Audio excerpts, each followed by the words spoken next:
Bien, Mesdames, Messieurs, je voudrais tout d'abord remercier Madame la Directrice Générale des Douanes et Droits Indirects, Hélène Croquevieille, et ses équipes pour l'organisation de cette rencontre qui a été ouverte en début de matinée par ma collègue Nicole Bricq. La Direction Générale des Douanes a ainsi pu engager un dialogue important, approfondi, inédit avec ses principaux partenaires. Au cours de ce que nous pourrions appeler la grande journée de la douane, vous avez pu échanger avec des représentants du monde des entreprises, de la logistique, du commerce international, du monde du renseignement, mais aussi des universitaires ou d'autres représentants de la société civile. Je profite de cette intervention pour adresser tous mes remerciements à l'ensemble des participants pour la qualité de leurs contributions qui nourriront le projet stratégique à l'horizon 2018 de la douane. Cette matinée a été, et c'est bien ainsi, résolument tournée vers l'avenir. Préparer l'avenir, c'est ce que Pierre Moscovici, Nicole Bricq et moi-même avons demandé à la Directrice Générale des Douanes lorsque nous l'avons invitée à engager une réflexion large sur l'élaboration d'un projet stratégique venant prendre le relais du contrat d'objectifs et de performance pour la période 2012-2013. Ce projet devra bien sûr contribuer à la modernisation de l'action publique engagée par le gouvernement et dans laquelle ce ministère est fortement mobilisé. Je souligne d'ailleurs que d'autres directions sont également engagées dans des démarches comparables. Je pense notamment à la Direction générale des finances publiques, avec laquelle je m'entretenais à l'instant de son projet stratégique pour les années qui viennent. Nous avons bien entendu prêté une très grande importance à la méthode, souhaitant que cette réflexion soit menée dans le cadre d'un dialogue et d'une large concertation avec les cadres et l'ensemble des agents de la douane, mais aussi avec l'ensemble de ses partenaires extérieurs, tout particulièrement avec les opérateurs économiques. C'est ce qui justifie la rencontre d'aujourd'hui, qui vient compléter le dialogue permanent entretenu avec les organisations professionnelles, notamment au travers du forum Douane-Entreprises. Ce projet stratégique doit permettre à la douane française, à l'instar de ses homologues européens, de relever de nombreux défis, dont celui qui est au cœur même de l'action douanière et qui consiste à concilier d'un côté le contrôle et la lutte contre la fraude, de l'autre, la facilitation du commerce international.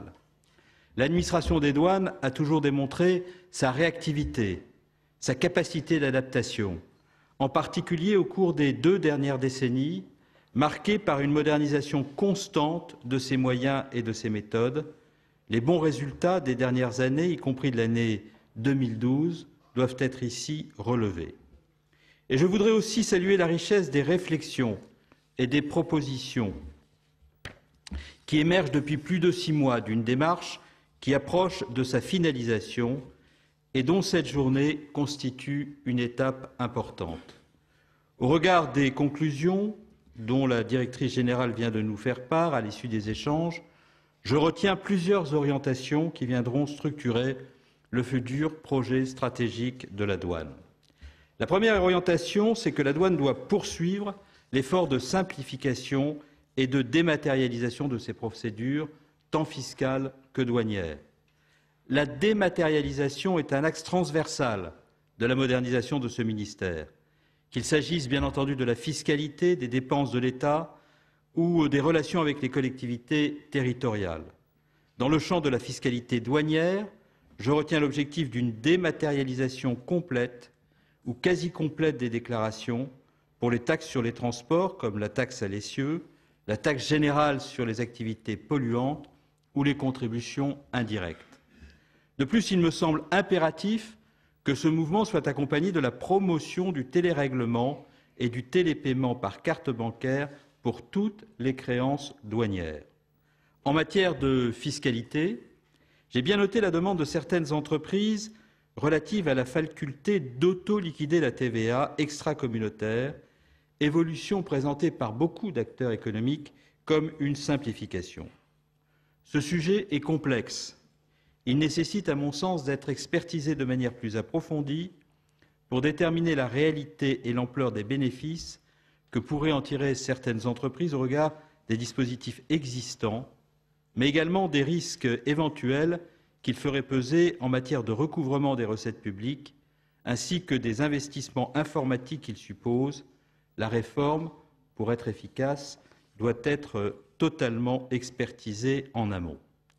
Deuxième orientation, adapter l'organisation pour soutenir la compétitivité des entreprises tournées vers l'international et l'attractivité du territoire.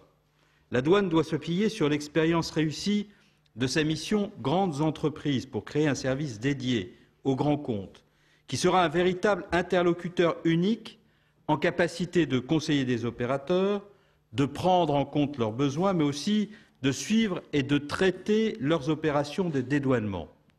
Il s'agit de développer de vraies mesures de facilitation et de simplification, mais aussi d'instaurer un climat de confiance permettant en particulier d'aboutir à une politique de contrôle adaptée. Dans le droit fil du Pacte national pour la croissance, la compétitivité et l'emploi, l'accompagnement des petites et moyennes entreprises et des établissements de taille intermédiaire sera un autre axe fort du projet de la douane. Celle-ci développera une approche proactive en leur faveur, visant notamment à les aider dans leur démarche à l'international.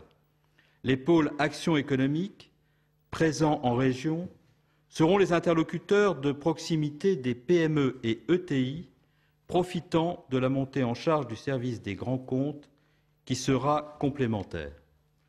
Troisième orientation, la douane doit développer les avantages que peut offrir le statut d'opérateur économique agréé. Près d'1 millier d'entreprises bénéficient aujourd'hui de la certification communautaire d'opérateur économique agréé. Cette certification est le gage de l'établissement d'une relation de confiance entre la douane et l'opérateur. Elle est aussi le gage d'une meilleure compétitivité sur les marchés à l'international par le biais du développement des accords de reconnaissance mutuelle conclus entre l'Union européenne et des pays tiers.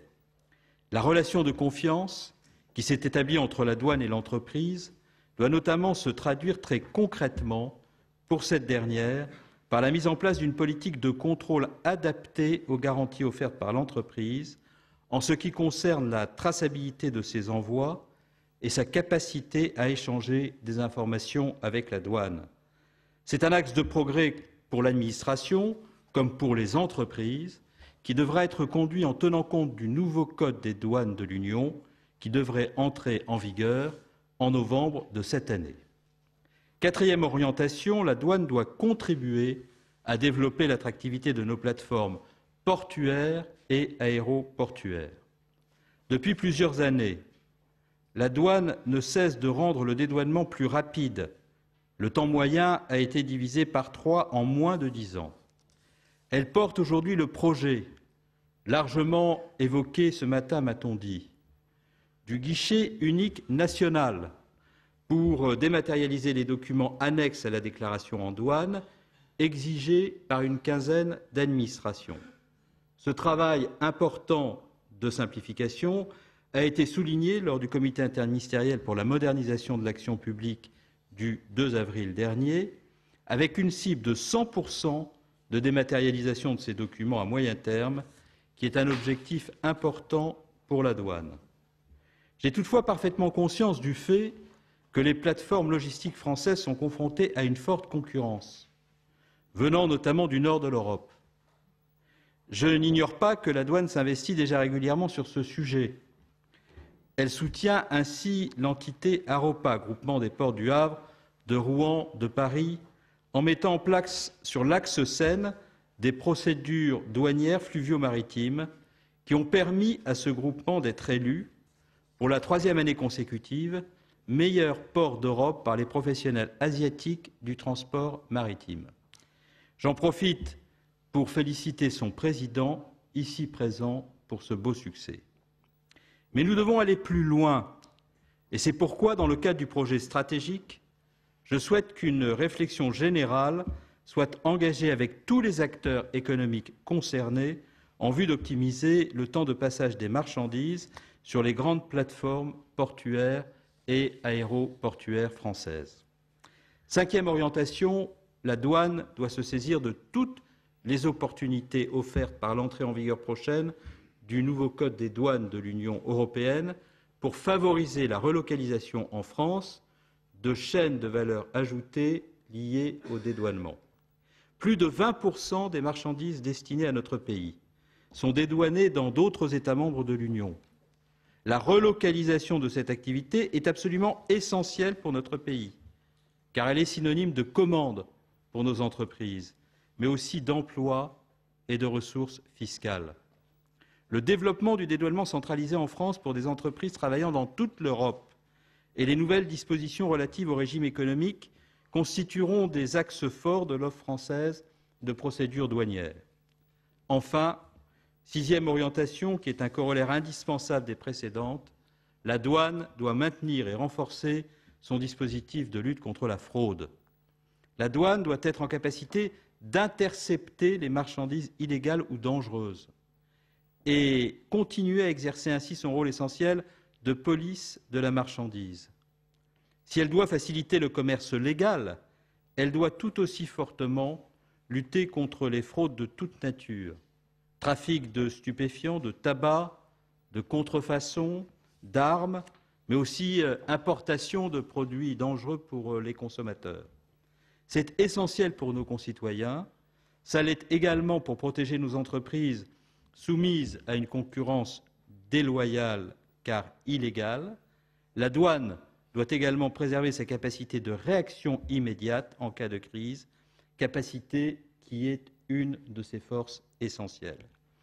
Cela suppose notamment de rendre encore plus performants les dispositifs d'analyse de risque et de ciblage des contrôles et de réfléchir au bon dimensionnement des unités de terrain pour qu'elles soient pleinement efficaces. Comme vous le voyez, à travers ces 6 orientations se dégage l'orientation d'une feuille de route pour les 5 ans qui viennent. Mais le projet stratégique, pour être complet, devra également traiter d'autres sujets essentiels, même s'ils sont moins au cœur, ces sujets, des échanges et des discussions qui ont contribué à vos débats de ce matin. Il faut d'abord traduire ces objectifs stratégiques dans l'organisation interne des douanes, avec des évolutions qui seront nécessaires, même si nous devons avoir à l'esprit qu'elles seront progressives. Elles devront intégrer, bien entendu, la contrainte budgétaire au cours des prochaines années, mais pas seulement. Elles devront aussi intégrer la préoccupation de la valorisation des compétences et de la bonne gestion des ressources humaines. Je souhaite donc que le projet ressources humaines du projet stratégique des douanes soit ambitieux. Les douaniers ont su s'adapter avec un grand professionnalisme au contexte très évolutif des dernières années. Nous savons pouvoir compter sur leur engagement, leur dévouement, leur attachement profond à leur métier, leur haut niveau de professionnalisme que je constate lors de mes déplacements sur le terrain. Ils expriment un besoin de visibilité à moyen terme qui est tout à fait légitime et par rapport auquel nous leur devons la clarté. En traçant des perspectives ambitieuses sur l'ensemble des missions de la Direction générale des douanes, nous y répondrons en partie. Mais nous devons aussi adapter l'appareil de formation de la douane, prêter une attention constante aux conditions de travail et aux outils et matériels utilisés par nos agents. L'accompagnement personnalisé des agents en cas de réorganisation des services doit être amélioré en offrant davantage d'opportunités au sein de la douane et plus largement au sein du ministère dans son ensemble. Enfin, la douane doit rayonner davantage vers l'extérieur, au sein du ministère d'abord, en développant sa coopération avec la Direction générale des finances publiques et la DGCCRF en matière de lutte contre la fraude et en contribuant activement aux actions de modernisation. En lien avec l'autorité judiciaire et avec d'autres administrations concernées par ces missions, la police et la gendarmerie notamment. Enfin, au niveau communautaire, par une coopération accrue avec les administrations douanières européennes. Pour parvenir à un projet stratégique intégrant toutes ces dimensions, nous donnerons le temps nécessaire en ayant à l'esprit les urgences. Les représentants des personnels seront consultés sur ces grandes orientations, mais nous nous donnerons jusqu'à l'automne pour affiner les choses et préparer une version détaillée du projet, qui sera à son tour concertée avec les organisations syndicales. Le dialogue social a été difficile au cours des derniers mois, je ne le mésestime pas. Je mesure les inquiétudes qui s'expriment et je souhaite y répondre dans la franchise et dans la clarté. Les différents rendez-vous de concertation sociale qui s'annoncent permettront par étapes, je l'espère, une maturation des projets, des échanges riches, de l'écoute, avant que nous soyons en situation, avec Pierre Moscovici et Nicole Bricq, d'approuver définitivement ce projet. La Direction générale des douanes traverse une période décisive, celle où on fixe le cap à moyen terme, après une démarche approfondie de réflexion, de concertation, dont cette matinée, encore une fois, a offert une très belle illustration. La démarche d'évolution qui est engagée est exigeante, je veux lui apporter mon soutien. Plus largement, les agents des douanes peuvent compter sur mon appui sans réserve dans l'exercice quotidien de leur mission, qu'elle soit liée à l'action économique, à la fiscalité, à la lutte contre la fraude ou à la protection des consommateurs. Vous, acteurs économiques, acteurs extérieurs qui avez besoin de la douane pour accomplir vos missions et qui savez à quel point elle est attachée à un haut niveau de professionnalisme dans l'exercice précisément de ces missions, je veux dire mes remerciements pour votre engagement dans cette réflexion dont je peux d'ores et déjà vous dire qu'elle aura été utile à la réussite du projet stratégique de modernisation des douanes françaises.